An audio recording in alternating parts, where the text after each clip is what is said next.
ഇന്ന് നമ്മുടെ നാട്ടിൽ തെറ്റായ ജീവിതശൈലി കൊണ്ട് ഒട്ടനവധി ലൈഫ് സ്റ്റൈൽ ഡിസോർഡേഴ്സ് കൊണ്ട് ബുദ്ധിമുട്ടുന്ന ഒട്ടനവധി ആളുകളെ നമുക്ക് ചുറ്റും കാണാനായിട്ട് സാധിക്കും. പലപ്പോഴും ഒന്ന് രക്തം പരിശോധിച്ച് നോക്കിക്കഴിഞ്ഞാൽ തീർച്ചയായും ഒട്ടനവധി ആളുകൾക്കും അവരുടെ ഷുഗറിൻ്റെ ലെവലിൽ ചെറിയ ഒരു കൂടുതൽ കാണാനായിട്ട് സാധിക്കും. അതുപോലെ തന്നെ പലർക്കും കൊളസ്ട്രോളിൻ്റെ ലെവൽ നമ്മൾ ചെക്ക് ചെയ്ത് നോക്കുമ്പോൾ ടോട്ടൽ കൊളസ്ട്രോൾ ഏകദേശം ഒരു ബോർഡറൊക്കെ കഴിഞ്ഞ് ക്രോസ് ചെയ്ത് നിൽക്കുന്ന പോലെയും, എന്നാൽ LDLൻ്റെ അളവ് ക്രമാതീതമായിട്ട് ഉയരുകയും ട്രൈഗ്ലിസറൈഡ് കൊഴുപ്പ് ശരീരത്തിൻ്റെ അകത്ത് കൂടുതലായിട്ട് അടിയുന്ന രീതിയിലുള്ള റിസൾട്ടുകളായിരിക്കും പലപ്പോഴും നമുക്ക് കാണാനായിട്ട് സാധിക്കുന്നത്.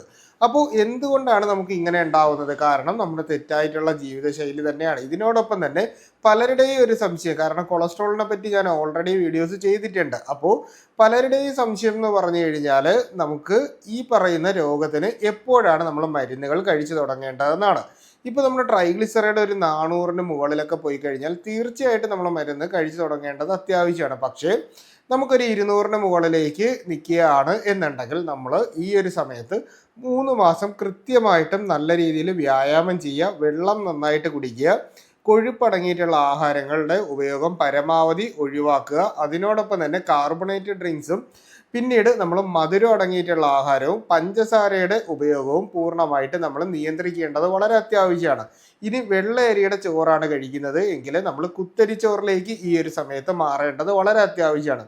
എപ്പോഴും ഇറച്ചി വർഗ്ഗങ്ങളോ മുട്ടയോ ഈ ഒരു രീതിയിലുള്ള ആഹാരങ്ങളാണ് കഴിക്കുന്നതെങ്കിൽ ഇതിൽ നിന്ന് മാറിയിട്ട് കറി വെച്ചിട്ടുള്ള മീൻ നമ്മൾ കഴിക്കുന്നതും അതിനോടൊപ്പം തന്നെ പച്ചക്കറികൾ കൂടുതലായിട്ട് നമ്മുടെ ആഹാരത്തിൻ്റെ അകത്ത് ഉൾപ്പെടുത്തേണ്ടതും വളരെ അത്യാവശ്യമാണ്. അതിനോടൊപ്പം തന്നെ ഇലക്കറികളും പയറുവർഗ്ഗങ്ങളും നമ്മൾ നമ്മുടെ ആഹാരത്തിനോടൊപ്പം ചേർത്ത് കഴിക്കുന്നതും ഈ നട്ട്സിന് പകരമായിട്ട് നമുക്ക് ഈ പറയുന്ന രീതിയിലുള്ള ധാന്യങ്ങൾ, അതായത് ചിയാ സീഡ്, ഫ്ലാക്സ് സീഡ് പോലുള്ള ധാന്യങ്ങൾ നമ്മൾ സാലഡുകളോടൊപ്പം ചേർത്ത് കഴിക്കുന്നതും ഈ ഒരു സമയത്ത് നമുക്ക് ഇത്തരത്തിലുള്ള പ്രശ്നങ്ങൾ മാറ്റാനായിട്ട് സഹായിക്കും. ഏകദേശം 3 മാസം നമ്മൾ ഇത് ട്രൈ ചെയ്തതിന് ശേഷം നമ്മുടെ ഈ പറയുന്ന കൊളസ്ട്രോളിൽ വ്യത്യാസം ഉണ്ട് എങ്കിൽ നമ്മൾ മരുന്ന് കഴിക്കേണ്ട ആവശ്യമില്ല. എന്നിട്ട് നമുക്ക് ഇതേ ലെവലിൽ തന്നെ നിൽക്കുകയാണെങ്കിലാണ് നമ്മൾ മരുന്ന് കഴിക്കേണ്ടത്.